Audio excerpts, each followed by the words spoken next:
여러분이 아시는 것처럼 오늘은 스승의 주일입니다. 우리 선생님들이 정말 어린아이들을 영적으로 바로 세우기 위하여 아침부터 저녁까지 힘쓰고 애써주신 것에 대해서 진심으로 감사를 드립니다. 그러나 예언했던 대로, 예고했던 대로 이번 5월 한 달 동안에는 우리가 정말 좋은 선생님으로 사는 것, 또 그 선생님을 존중하고 그 선생님에게 사랑을 표현하는 이 모든 것을 포함해서 우리가 그것이 진짜가 되고 진심이 되려면 내 삶으로부터 변화가 일어나야 되는 것에 대해서 말씀을 전하고 있습니다. 여러분이 부모에게 효도를 할 수 있는 것, 자녀를 말씀으로 양육할 수 있는 것, 선생님으로서 아이들을 잘 가르칠 수 있는 이 기본 베이스에 내 삶의 기초가 바로 세워지지 아니하면 그것은 온전히 이루어질 수 없는 것들이라는 말씀을 우리가 듣고 있습니다. 그래서 우리가 새 사람으로 살기라는 주제를 가지고 하나님의 말씀을 전하고 있는데요. 오늘은 고린도 후서 5장 17절의 말씀을 중심으로 하나님께서 우리를 새로운 피조물이라고 선언해 주셨기 때문에 이 마지막 시대를 살아가는 저와 여러분들이 새로운 피조물로서 각자의 삶의 그 영역에서 하나님께 영광 돌리며 승리하며 살아가시기를 주의 이름으로 축복합니다. 이 고린도 후서는 바울이 고린도 전서를 보낸 이후에 두 번째로 보낸 편지인데 첫 번째와 두 번째 편지의 색깔은 좀 다릅니다. 첫 번째 편지에서는 책망이 쏟아집니다. 너희들 고린도 교회야, 왜 그렇게 하나님의 은혜를 받았는데 똑바로 살지 못하느냐, 그렇게 살면 안 되는 거야, 이런 말씀을 막 주구장창 선포합니다. 그래서 그 편지를 받아든 이 고린도 교회가 회개합니다. 그래서 근심합니다. 하나님 앞에 새롭게 살기로 결단합니다. 그 소식이 바울에게 들려졌죠. 그래서 두 번째 편지를 보내면서 잘했다라고 칭찬하고 격려하는 내용이 고린도 후서입니다. 그 고린도 후서의 내용에서 우리가 그렇게 살아가야 되는 이유를 선명하게 설명하는데 그게 바로 5장 17절의 말씀인 겁니다. 우리 5장 17절 말씀을 심장에 새기기 위하여 우리 다 같이 한번 간절히 읽어보도록 하시겠습니다. 시작.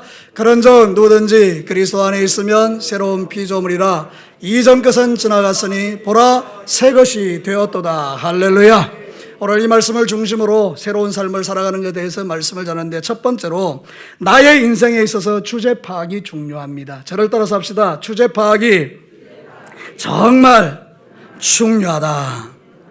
여러분이 세상을 똑바로 살기 위해서는 주제 파악을 해야 돼요. 그래서 우리가 보통 이런 이야기를 많이 해요. 네 주제를 알아라, 이런 이야기를 많이 하죠. 여러분, 주제를 아는 게 왜 이래 중요합니까? 세상 철학과 세상의 모든 교육의 중심은 뭔가 하면 주제를 파악하기 위해서입니다. 우리가 학교에서 공부하고 우리가 이렇게 하는 이유가 출세하기 위한 것도 있지만 사실은 진짜로 가르치고 싶은 것은 우리의 주제입니다. 근데 여러분, 세상 철학과 교육이 절대로 가르칠 수 없는 게 우리 주제입니다. 여러분, 세상의 어떤 것들을 가지고 세상의 시선으로는 내가 어떤 존재인지를 결코 알 수 없습니다. 그래서 사람들은 헛발질을 하는 겁니다. 인간은 이래야 돼, 인간은 저래야 돼, 인간은 이렇게 살아야 돼. 그러면서 때로는 인권이라는 이름으로 동성애를 허용하는 이 모든 것도 세상 철학이 잘못 인간을 파악했기 때문에 일어나는 현상입니다. 그럼 우리가 정말로 우리의 주제를 제대로 말하고 있는 것은 어디입니까? 그것은 바로 살아계신 하나님의 말씀입니다. 오늘 이 성경 본문에서 살아계신 하나님께서 나에게 말하고 있는 것, 너의 주제가 뭐냐 이럴 때에 정확하게 우리에게 말하고 있는 게 뭡니까? 너는 새로운 피조물이라는 것입니다. 사랑하는 성도 여러분, 우리는 우리 자신을 잘 모릅니다. 그러나 성경은 우리에게 말합니다. 너는 새로운 피조물이야. 이전 것은 지나갔으니 보라 새 것이 되었어. 이 이야기를 하는 것입니다. 여러분, 저는 권동진입니다. 저는 모태신앙입니다. 그런 저는 제 주제를 몰랐습니다. 그러나 어느 날 제가 제 주제를 알게 된 날이 왔습니다. 대학교 때 제가 2학년 때 정말로 죄의 문제 때문에 고민이 많았습니다. 정말 나 이러다 지옥 가겠다. 나는 어릴 때부터 교회도 열심히 다녔고 나는 충성도 열심히 했고 나는 SFC 회장도 하고 내가 그렇게 살았습니다. 근데 여러분, 어느 날 제 마음에 보니까 나 지옥 가겠는 거예요. 그래서 하나님의 말씀을 읽고 기도하는 중에 하나님께서 그렇게 말씀하신 거예요. 아니야 동진아, 너는 내 아들이야. 너는 지옥 가지 않아. 네 죄는 이미 내 예수의 피로 해결되었어. 그 이야기를 듣는 순간에 제 인생의 모든 묶임감이 이미 풀어진 것입니다. 사랑하는 성도 여러분, 제가 여러분에게 물어보겠습니다. 제 인생이 달라졌습니까? 달라지지 않았습니까? 안 달라졌습니다. 그대로입니다. 여러분, 인간 권동진, 죄 짓는 권동진 그대로입니다. 그러나 하나님 나라에서는 내 인생이 완전히 달라진 거 아십니까? 여러분, 죄 짓던 나는 죽었습니다. 하나님은 더 이상 그 나 권동진을 주님은 주목하지 않습니다. 하나님이 주목하는 것은 새로운 피조물 된 나인 것입니다. 여러분, 이 진리가 여러분에게 이해되기를 축복합니다. 나는 그대로의 나인데 예수 믿는 순간부터 나는 다른 존재라는 것입니다. 하나님은 나를 전혀 다른 존재로 보는 것입니다. 사랑하는 성도들, 이것이 복음이라는 것입니다. 그래서 우리가 이 세상을 살아가는 이유가 여기에 있는 것입니다. 내 주제가 뭐라고요? 새로운 피조물입니다. 이전 것은 지나가 버린 것입니다. 이제 여러분들은 새 것으로 존재하고 살아가는 것입니다. 주 예수 그리스도를 믿는 순간부터 우리의 주제는 새로운 피조물이 되는 것입니다. 그래서 여러분, 아는 것은 정말 중요합니다. 요한복음 17장 3절에서 영생을 이렇게 설명합니다. 영생은 유일하신 참 하나님과 그의 보내신 자 예수 그리스도를 아는 것이다. 여러분, 우리가 영원히 산다, 구원받았다 이야기하잖아요. 그 영생이 뭐냐? 하나님과 예수님을 아는 것이래요. 그 하나님과 예수님을 안다라는 말 속에 뭔가 하면 너는 새로운 피조물이라는 말이 들어있는 거예요. 여러분은 똑같은 사람이에요. 죄 짓는 사람이고 예수 믿을 때나 안 믿을 때나 여러분은 별로 다를 바 없이 보이는 것처럼 여러분이 보일지라도 하나님 나라에서는 여러분들이 이미도 예수 안에서 뭐가 됐다고요? 새로운 피조물이 되었습니다. 할렐루야. 우리의 주제를 알면 흔들리지 않습니다. 예수님은 이 땅에 오셔서 한 번도 흔들린 적이 없습니다. 십자가에 달려 비명 중에 죽어가면서도 그의 정체는 흔들린 적이 없습니다. 그는 머리 둘 곳도 없었고요. 그는 세상에 가진 것 아무것도 없었고요. 그는 사람들에게 배신을 당한데 심지어는 제자들에게 배신을 당했지만 그의 정체는 변한 적이 없습니다. 여러분, 요한복음 18장 37절에 이렇게 말합니다. 우리 다 같이 한번 읽어볼까요? 시작. 빌라도가 이르되 그러면 네가 왕이 아니냐? 예수께서 대답하시되 네 말과 같이 내가 왕이니라. 내가 이를 위하여 태어났으며 이를 위하여 세상에 왔나니 곧 진리에 대하여 증언하려 함이로다. 할렐루야. 빌라도가 말합니다. 네가 왕이냐? 맞다, 내가 왕이다. 정체가 분명한 겁니다. 내가 이 일을 위하여 태어났고 이 일을 위하여 지금 행하고 있다. 그러니 여러분, 십자가 앞에서도 예수님은 흔들리지 않는 겁니다. 오늘 저와 여러분들은 작은 고난 앞에도 쉽게 휘청 휘둘리는 이유가 여러분 안에 내 정체가 뭔지를 잘 몰라서 그렇거니와, 아니면 믿음이 없어서 그렇거니와, 아니면 여러분을 붙들어줄 하나님의 말씀이 없어서 흔들리는 것이지. 여러분, 오늘 이 말씀을 들으시고 여러분의 정체를 분명하게 하시기를 주님의 이름으로 축복합니다. 여러분의 입술에는 다시는 이런 노래를 부르지 않게 되기를 바랍니다. 내가 왜 이러는지 몰라, 도대체 왜 이러는지 몰라. 이런 노래 여러분 부르면 안 됩니다. 여러분은 이제 정말 진리 안에서 나는 예수님 안에서 새로운 피조물이다. 이전 것은 지나갔으니 보라 새 것이 되었도다. 제가 여러분에게 하나님을 대신하여 묻습니다. 여러분은 누구입니까? 다시요, 여러분은 누구입니까? 새로운 피조물. 할렐루야. 우리가 새로운 피조물이기 때문에 이전과는 전혀 다른 존재가 되었고 우리는 세상을 이기며 살아가는 자가 되었고 행복하게 살 수 있는 존재가 된 것입니다. 내가 예수 밖에 있으면, 예수 안에서 새로운 피조물이 안 되면 우리는 불행합니다.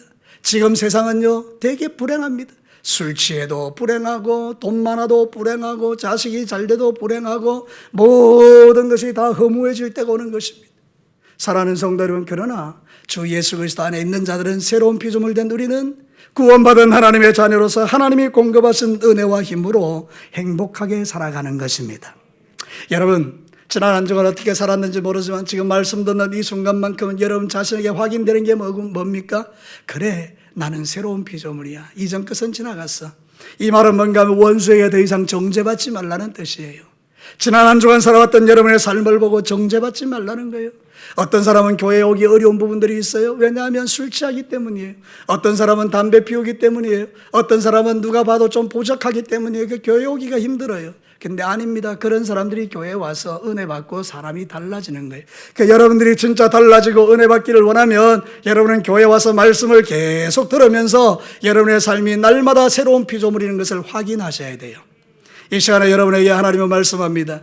네 형편과 처지가 어땠든지 간에, 지난 한 주간의 삶에 네가 어떤 삶을 살았든지 간에 나는 너에게 말한다. 너는 예수 안에서 새로운 피조물이다. 새로운 피조물이라는 건 뭔가 하면 그만큼 존귀하다는 뜻이에요. 우리는 하나님의 형상으로 지음받은 자이기 때문에 세상 가치를 따라서 우리를 따지지 않습니다. 우리는 존귀한 자입니다. 몸이 비록 말을 안 들어도, 내 몸이 병들어도, 내가 돈이 없어도, 내가 세상으로 가진 것이 없고 지식이 없어도, 정말 성경책을 읽고 싶지만 글을 몰라서 읽지 못하는 그 안타까운 마음을 안고 교회에 와 있어도 그것 때문에 여러분이 비천한 존재가 아닙니다. 우리는 이미도 우리 안에 전능하신 삼위 하나님이 계시는 존귀한 자가 된 줄로 믿습니다. 여러분은 존귀한 사람들입니다. 너무 아이들을요 성적으로 평가하지 마세요. 받아쓰기 하나 틀렸다고 걔가 비천한 자가 되는 것은 아닙니다. 여러분 시험 쳤는데 중간고사를 망쳤다고 그 아이가 비천한 존재가 되는 게 아닙니다. 여러분 그 아이 자체로 하나님께 영광 돌리는 멋진 존재입니다. 사랑하는 성도 여러분, 히브리서 2장 6절과 7절 볼까요? 사람에 대해서 이렇게 표현합니다. 물론 이게 예수님에 대한 이야기이기도 합니다. 다 같이 한번 읽겠습니다. 시작. 그러나 누구인가가 어디에서 정언하여 이르되 사람이 무엇이기에 주께서 그를 생각하시며 인자가 무엇이기에 주께서 그를 돌보시나이까. 그를 잠시 동안 천사보다 못하게 하시며 영광과 존귀로 관을 씌우시고. 시편 기자가 말한 거예요. 인간이 뭐냐? 하나님께서 돌보시고 존귀와 영광으로 관시운 존재이다. 여러분, 우리 눈에 보이지 않지만 우리는 세상에서 가장 존귀한 자인 줄로 믿습니다. 그러니까 여러분들 자신감을 가지고 이 땅의 삶을 살아가시라, 그런 뜻입니다. 원수마귀에게 여러분 자신을 갖다 바치지 말고 존귀한 자는 존귀하게 사는 거예요. 그래서 존귀한 자는 존귀한 생각을 하고 존귀한 일에 처한다라고 이사야가 말씀하고 있어요. 우리는 이 마지막 시대에 이런 믿음으로 살아야 돼요. 우리 주일학교 교사들이 아이들에게 너는 존귀한 자야, 그걸 계속 가르치면 아이들은 존귀한 자로 자라가는 거예요. 여러분 잘 아시죠? 물도 저주를 하면 썩어요. 꽃도 저주를 하면 죽어요. 그러나 축복하면 살아나는 거예요. 물도 축복하면 살아나는 거예요. 세상 만물을 축복하면 살아나는데 하물며 하나님의 형상으로 지음받은 우리의 자녀들에게 축복하는데 그게 얼마나 능력이 되겠습니까? 여러분, 제가 예배 시작하기 전에 여러분에게 뭘부터 하고 시작합니까? 축복하고 시작하죠.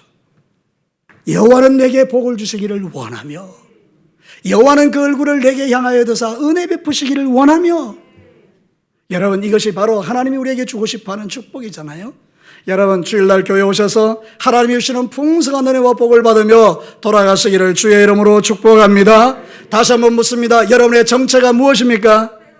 새로운 피조물입니다. 여러분의 정체가 무엇입니까? 새로운 피조물입니다. 여기 얼마나 위대한 선언인지 모릅니다. 너 이전 거 아니야. 너 새롭게 되었어. 나는 너를 존귀하게 봐. 네 형편과 처지가 어떠든지 간에 너는 존귀한 자야. 이 가치가 충만할 때 교사들로서 자녀들에게 그걸 가르칠 수 있는 거죠. 사랑하는 성도 여러분, 오늘 이 성경 본문에 너의 주제를 알라, 너의 주제를 파악해라. 너의 주제는 존귀한 하나님의 형상으로 지음받은 새로운 피조물이다. 이게 첫 번째 선언입니다. 두 번째는 과거형이 아닌 미래형으로 사는 게 중요합니다. 저를 따라서 합시다. 과거에 묶이지 말고 미래의 소망을 가지고 살자. 이게 오늘 성경이 가르친 진리예요. 예수 그리스도를 믿는 자는요, 과거에 묶이지 않아요. 여러분, 원수는요, 마귀는요, 자꾸 과거에 묶이게 만들어요. 근데 우리 예수님은 자꾸 미래를 보래요. 그래서 진짜 우리가 예수 그리스도 안에서 새로운 피조물 잔자들은요, 과거에 묶이질 않아요. 과거의 상처에 자꾸 끌려다니지 않는다, 그 말입니다. 자꾸만 미래를 향해서 나가는 존재라는 거예요. 왜 그렇습니까? 오늘 성경이 뭐라고 말하죠? 너는 이전 것은 지나갔다. 과거는 지나갔다. 과거는 내가 묻지 않는다. 너는 이제 새로운 존재야. 새 것이 되었어. 여러분, 새 것이라는 말은 뭔가 하면 미래를 꿈꿀 수 있는 존재가 되었다는 거예요. 우리의 마음에 미래를 꿈꾸면요, 그 미래는 무엇입니까? 영원한 천국입니다. 그리고 이 땅에 사는 날 동안에 하나님의 나라 영광을 위하여 사는 존재가 되는 거, 이게 우리의 미래입니다. 여러분의 미래는 찬란합니다. 저를 따라서 한번 합시다. 나의 미래는 찬란하다. 무엇 때문입니까? 누구 때문입니까? 예수님 때문입니다. 새로운 피조물들은 미래가 찬란하게 되어 있는 것입니다. 그래서 우리는 자꾸 과거의 저주에 묶여서 살아가면 안 돼요. 여러분, 이 이스라엘의 백성들이 정말 어리석습니다. 여러분, 이 광야에 있던 이스라엘 백성들이요, 틈만 나면 하는 소리가 있었습니다. 하나님의 마음을 너무 아프게 하는 소리예요. 지금 저와 여러분이 하는 소리 중에도 이런 소리가 있어요. 정신 차리고 한번 읽어봅시다. 여러분, 민수기 14장 3절과 4절 우리 다 같이 한번 읽겠습니다. 시작. 어찌하여 여호와가 우리를 그 땅으로 인도하여 칼에 쓰러지게 하려 하는가? 우리의 처자가 사로잡히리니 애굽으로 돌아가는 것이 낫지 아니하랴. 이에 서로 말하되 우리가 한 지휘관을 세우고. 여기 중요한 게 뭡니까? 애굽으로 돌아가자. 누가 이런 소리 합니까? 하나님이 실컷 애굽의 종살이에서 끄집어내어서 기적 같은 역사를 일으키고 광야에서 만나와 메추라기를 먹이고 입히고 하나님이 함께한다는 걸 기적을 매일 보여줘도 이 어리석은 사람이 눈에 보이는 그것, 아낙 자손의 장대함을 바라보고 난 다음에 우리는 저 땅을 들어가지 못한다는 사람의 소리 듣고 그 과거에 묶여서 어떻게 말하니 애굽으로 돌아가자. 사랑하는 성도 여러분, 이게 바로 어리석은 인생의 모습인데 새로운 피조물 된 저희와 여러분들이 해서는 안 될 소리가 이거라 그거예요. 하나님의 마음을 너무 하나님의 심장을 아프게 하는 소리이기 때문에 하나님, 나 예수 믿기 전으로 돌아가고 싶어요. 나 차라리 예수 안 믿었으면 좋겠어요. 내가 차라리 하나님 안 만났으면 지금쯤 세상에서 먹고 마시고 살아갈 텐데, 나 하나님 안 만났으면 이런 죄책감에 사로잡히나 할 텐데. 여러분, 죄책감은 누가 준 거예요? 하나님이 준 거예요? 아니에요. 원수 마귀가 준 거예요, 속아서. 그래서 우리 마음에 그런 생각이 드는 거예요. 옛날이 좋았다. 저를 따라서 한번 크게 합니다. 옛날이 좋았다. 지금 따라 하시는 분은 주무시는 분이거나 아니면 순종을 잘 하시는 분이 둘 중에 하나인데, 옛날이 좋은 게 아니에요. 우리는 오늘이 좋고 내일이 좋은 거예요. 여러분, 애굽으로 돌아가는 것이 행복할까요? 마귀의 종으로 사는 게 행복할까요? 일평생 술 마시고 방탕하고 사는 게 좋은 것일까요? 그거 하다가 영원한 지옥불에 들어가는 게 좋은 것일까요? 그렇지 않습니다. 하루를 살아도 예수 믿고 살다가 영원한 천국에 들어가는 게 우리의 복입니다. 사랑하는 성도 여러분, 아시죠? 누가복음 16장에서 어리석은 부자 띵까띵까하며 살다가 자기 집 앞에 있는 그 나사로 거지 하나 돌보지 않고 그 많은 재산과 그 많은 것을 가지고 자기만을 위하여 살다가 죽어서 깨어나 보니 뜨거운 지옥불에서 깨어나서 나사로를 쳐다보면서 손가락에 물 한 방울 찍어 내 혀를 서늘하게 해달라는, 거기가 지옥이다 그 말입니다. 여러분, 우리가 그런 데 들어갈 이유가 전혀 없는 게 우리는 이미 새로운 피조물이기 때문에 우리는 그 찬란한 천국을 바라보며 오늘도 믿음의 길을 걸어가는 것입니다. 여러분, 애굽으로 돌아가지 않게 되기를 축복합니다. 우리는 미래를 향해서 한 걸음 한 걸음 나아가는 겁니다. 오늘 성경 14절과 15절도 그렇게 이야기합니다. 오늘 본문 14절 15절 같이 읽겠습니다. 시작. 그리스도의 사랑이 우리를 강권하시는도다. 우리가 생각하건대 한 사람이 모든 사람을 대신하여 죽었은즉 모든 사람이 죽은 것이라. 그가 모든 사람을 대신하여 죽으심은 살아있는 자들로에겐 다시는 그들 자신을 위하여 살지 않고 오직 그들을 대신하여 죽었다가 다시 살아나신 이를 위하여 살게 하려 함이라. 예수 알기 전에 과거에 죄짓고 살던 그를 위하여 이제 살지 않는다. 나는 이제 주님을 위하여 살 것이다. 이렇게 말하는 거예요. 사도 바울은요, 나쁜 사람입니다. 자기가 알고 있는 그 지식 때문에 얼마나 많은 예수쟁이를 죽였는지 모릅니다. 스데반이 죽어갈 때 그 옆에서 정인이 되었던 사람이 사도 바울입니다. 사울. 여러분, 과거로 생각해 보면요, 사울은 고개를 들고 다니면 안 됩니다. 그러나 여러분, 어떻게 말합니까? 바울이 모든 면에서 나는 그리스도의 은혜로 사도된 바울이다. 그는 과거의 자기의 실수와 허물을 계속 말하면서 내가 얼마나 더러운 존재인가를 말하지 않습니다. 사도 바울은 말하기를 자주자주 하는 이야기가 나는 예수 안에 새로운 존재다. 나는 미래가 있는 존재다. 나는 하나님의 손에 붙들림 받은 존재다. 나에게는 소망이 있다. 나는 천국의 시민권을 가진 자다. 그의 인생 가운데는 미래에 대한 소망이 가득하고요, 나는 로마를 보아야 할 것이라는 말을 합니다. 그리고 여러분, 진짜 내가 예수 믿으면 과거형 인간이 되는 게 아니고 미래형 인간이 되는 거예요. 우리 사랑하는 젊은 청년 여러분, 세상이 살기가 힘들고 고달프고 어렵고 지금 당장에는 내가 생각해 보면 내가 과거에 왜 내가 그렇게 살았을까 후회스러운 일도 많지요. 그러나 지나간 과거는 과거일 뿐이고 오늘부터 시작해서 나의 찬란한 미래를 바라보며 주님 앞에 기도하는 것입니다. 하나님, 지금 당장은 아니라 할지라도 내가 찬란한 미래를 바라보며 준비하겠사오니 언젠가 주님의 때가 되면 하나님 나에게 새로운 길들을 여셔서 하나님의 살아계심을 보여주는 젊은 청년으로서 이 세상을 살게 하옵소서. 모든 사람이 죄짓고 살아가는 이때에 거룩하게 사는 종으로서 세상 가운데 주의 영광 드러내게 하여 주옵소서. 그런 꿈과 비전과 소망을 가지고 여러분이 기도하실 때 여러분에게 하나님 말씀하십니다. 나는 너를 존귀한 자로 만들었기에 나는 너를 통하여 존귀한 일을 행할 것이다. 사랑하는 우리 성도 여러분, 우리의 자녀들을 축복하십시다. 우리의 자녀들에게 이 아름다운 이 진리를 가르치십시다. 과거에 묶이지 말고 미래를 바라보고 나가는 것. 우리 사랑하는 여성 동지 여러분, 너무 지나치게 과거에 묶여 살지 마시고 그것 때문에 상처받아서 날마다 여러분의 마음을 괴롭히지 마시고 여러분 미래를 향하여 나아가십시오. 그래서 여러분의 미래가 정말 아름답게 구성될 수 있도록 오늘까지 살아온 날들보다 살아갈 날에 더 아름다운 일들이 많아지기를 축복합니다. 저를 따라서 한번 합시다. 살아온 날보다 살아갈 날에 더 좋은 것 주실 주님을 찬송합니다. 이걸 여러분의 기도 제목으로 삼으시기를 바랍니다. 빌립보서 3장 20절과 21절 사도 바울이 이렇게 말하죠. 다 같이 읽겠습니다. 시작.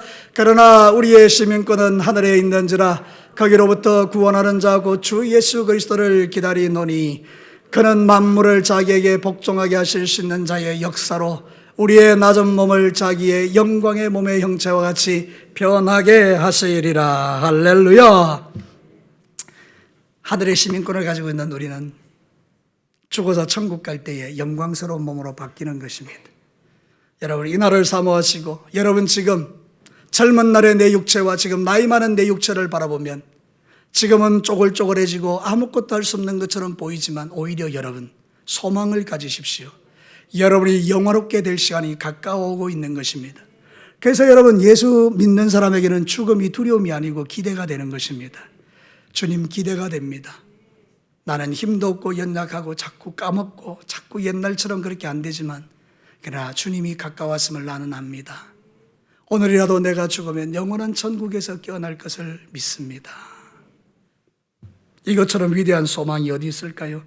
여러분 진짜 지혜로운 사람들은 자꾸 과거를 들추어내서 괴롭히는 사람이 아닙니다. 여러분들 신앙생활 할 때 자꾸 옛날에 있었던 그 서운한 사건 끄집어내서 또 여러분들 싸우고 다투고 이런 일에 사용하지 마세요.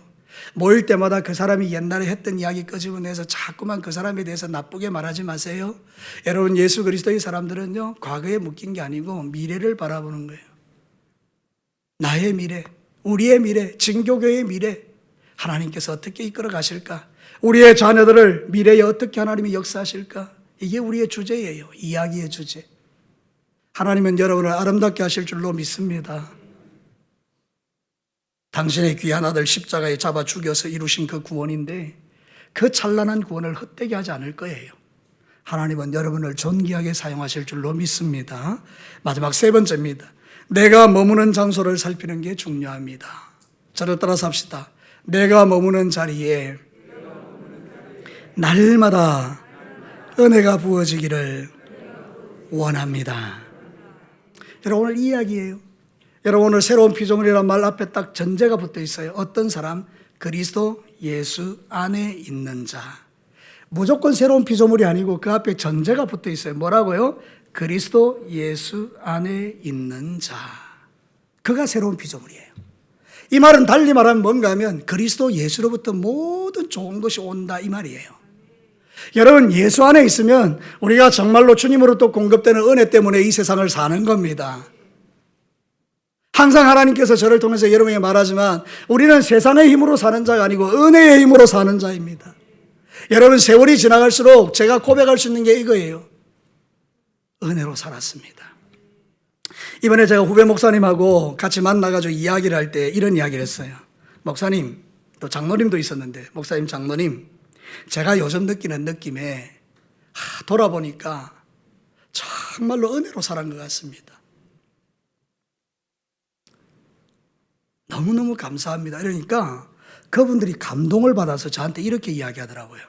목사님, 은퇴할 때가 되었습니다. 이러더라고요. 여러분, 우리가 인생을 살다 보니까 예전에 알았던 것과 지금이 달라요. 세월이 지나갈수록 믿음이 성숙해진다는 의미는 뭔가 하면 내 안에 하나님의 은혜가 커지고 내가 작아지는 거예요. 은혜가 사라지면 내가 커지고 은혜가 작아지는 거예요. 그래서 자꾸 내가 주인 되려고 하는 거죠. 그러니까 다투고 싸우는 거예요. 근데 은혜가 커지면 은혜와 은혜는 싸우지를 않아요. 사랑과 사랑은요, 부딪힐 때마다 싸우지 않습니다. 이 말이 이해가 되십니까? 그래서 여러분들은 예수 안에 계셔야 돼요. 그분이 계셔야 그분이 은혜를 주니까. 그래서 머무는 장소가 중요하다는 이유가 뭔가 하면 내가 있는 자리가 은혜 받는 자리여야 된다 이런 뜻이에요.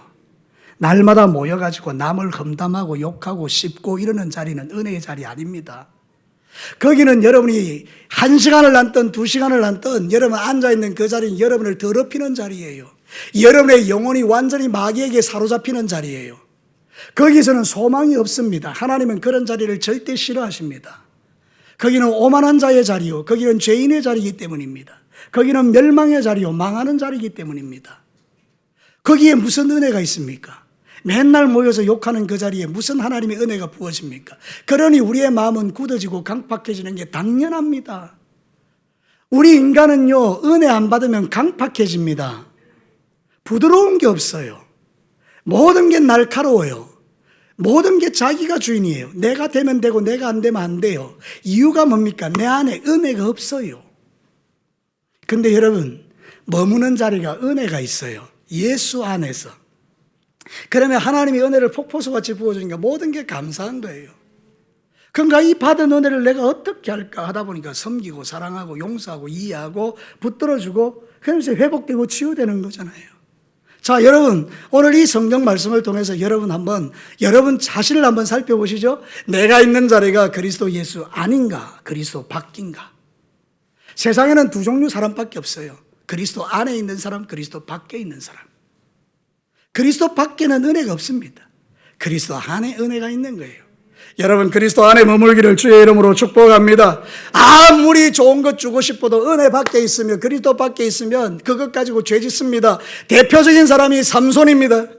여러분, 사사기 16장 4절 21절 한번 보겠습니다. 우리 크게 한번 읽어볼까요? 시작. 이후에 삼손이 소래골짜기에 들릴라 이름하는 여인을 사랑하매 블레셋 사람들이 그를 붙잡아 그의 눈을 빼고 끌고 가사에 내려가 놋줄을 메고 그에게 옥에서 맷돌을 돌리게 하였더라. 삼손은 은혜 받은 자입니다. 하나님이 얼마나 은혜를 주신 힘을 장사같이 만들어서 여러분, 이게 낙이 턱뼈 하나로 막 1000명을 죽이는 이런 사람이에요. 감당할 수 없는 파워를 갖고 있는데 이 사람이 머무는 자리가 어딥니까? 들릴라라는 여자의 품입니다. 음란의 품이잖아요. 아니, 하나님의 사람이 왜 거기 가 있습니까? 그러니까 여자가 쫄라대니까 못 견뎌서 자기의 그 사실을 토해버리죠. 내 머리를 자르면 힘이 사라진다. 그래서 머리를 빡빡 깎아버리니 힘이 없어서 눈 뽑히고 맷돌 돌리면서 사람의 조롱거리가 됐죠. 이 이야기가 누구 이야기입니까? 저와 여러분의 이야기인 거예요. 은혜 밖에 사는 사람의 이야기.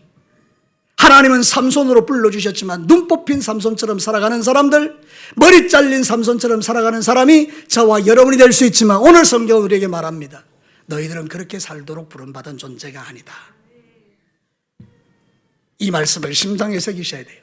그리스도 예수 안에서 머무는 자리가 어디냐? 은혜 받는 자리예요. 은혜 받는 자리가 어디입니까? 예배하는 자리요, 기도하는 자리요, 전도하는 자리요, 사랑을 나누는 자리요, 섬기는 자리요. 여러분, 이런 자리에 여러분이 계셔야 되는 거예요. 야고보서 1장 17절 볼까요? 크게 한번 읽겠습니다. 시작. 온갖 좋은 은사와 온전한 선물이 다 위로부터 빛들의 아버지께로부터 내려오나니 그는 변함도 없으시고 회전하는 그림자도 없으시니라. 모든 좋은 것이 어디서 온다고요?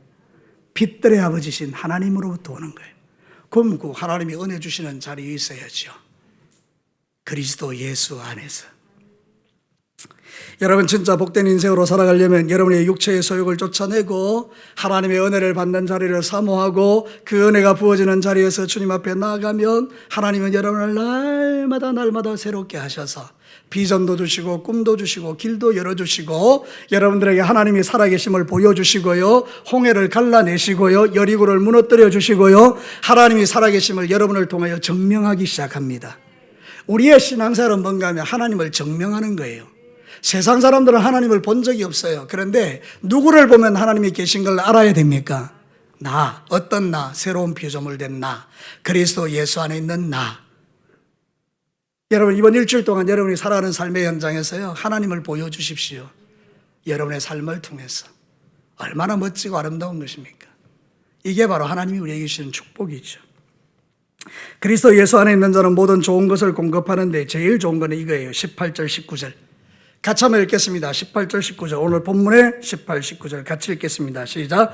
모든 것이 하나님께로 났으며 그가 그리스도로 말미암아 우리를 자기와 화목하게 하시고 또 우리에게 화목하게 하는 직분을 주셨으니 곧 하나님께서 그리스도 안에서 계시사 세상을 자기와 화목하게 하시며 그들의 죄를 그들에게 돌리지 아니하시고 화목케 하는 말씀을 우리에게 부탁하셨느니라. 여러분 잘 아시죠? 하나님과 화목하고 사람과 사람과 화목하고 세상에 나가서 이 화목의 복음을 전하는 것, 그게 바로 저와 여러분이 새로운 피조물로 살아가는 능력 있는 그리스도인들이라는 거예요. 은혜를 제대로 받은 사람에게서 나타나는 특징, 화목하게 하는 자가 되는 겁니다. 다시요. 은혜를 제대로 받은 하나님의 사람이 살아가는 삶의 방식, 모든 사람과 화목하게 사는 것입니다. 우리 진교교회가 화목의 공동체 되기를 축복합니다. 우리 진교교회 모든 성도들의 가정이 화목하기를 축복합니다. 우리 교사 선생님이 가르치는 그 반의 아이들이 서로 화목한 그리스도의 사람들로 변화되기를 축복합니다. 이제 말씀을 마치겠습니다. 오늘 성경은 우리에게 이렇게 말합니다. 너의 주제가 뭐냐? 너 새로운 피조물이야. 그럼 어떻게 하라고요? 과거에 묶이지 말고 미래를 향해서 나아가. 그러면 내가 어떻게 삶을 살아야 됩니까? 네 머무는 장소에 예수의 은혜가 임하게 해. 이 이야기를 지금 우리에게 하는 겁니다. 그리스도 예수 안에 있는 자에게는 새로운 피조물이 됐어요. 이전 것은 지나갔고 새 것이 되었어요. 저와 여러분이 이 말씀의 진리가 깨달아지거든 이번 일주일 내내 원수에게 정죄받지 마시고 나가서 하나님을 사람으로서 화목케 하는 직분을 감당하시고 여러분에게 주시는 미래의 소망을 붙들고 매일매일을 행복하게 살아가시기를 주님의 이름으로 축복합니다. 우리 다 같이 기도하겠습니다.